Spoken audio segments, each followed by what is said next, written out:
Praise the Lord. ஆண்டவரின் கருணை. திருப்பாடல்கள் 113வது அதிகாரத்தில் வாசிக்க கேட்கின்றோம். அல்லேலூயா. ஆண்டவரின் ஊழியர்களே, அவரை புகழுங்கள், அவரது பெயரை போற்றுங்கள்.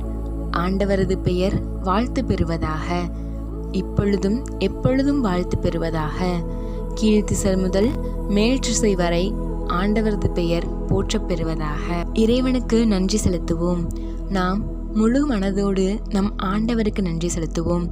நம்முடைய வாழ்வில் நமக்கு நலமானது நடக்கும் போதும், நாம் நம்முடைய வாழ்வில் துன்பப்படும் போதும், நாம் நம்முடைய வாழ்வில் எவற்றையாவது சாதிக்கும் போதும், நாம் நம்முடைய வாழ்வில் தோல்வியுறும் போதும், எந்த சூழ்நிலை வந்தாலும் இறைவனுக்கு நன்றி செலுத்துவோம். ஆம் மக்களே, இறைவனுக்கு ஒரு நொடி போதும் நம்மை குப்பை மேட்டிலிருந்து தூக்கி கோபுரத்தில் அமர வைக்க.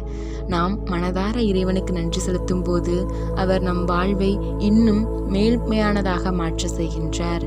ஆகவே இறைவனின் வார்த்தைகளை உள்ளத்தில் இருத்தி அதன்படி வாழ்வோம். இறையாட்சிக்குட்பட்ட மக்களாக வாழ்வோம். இயேசுவுக்கே புகழ். மரியே வாழ்க.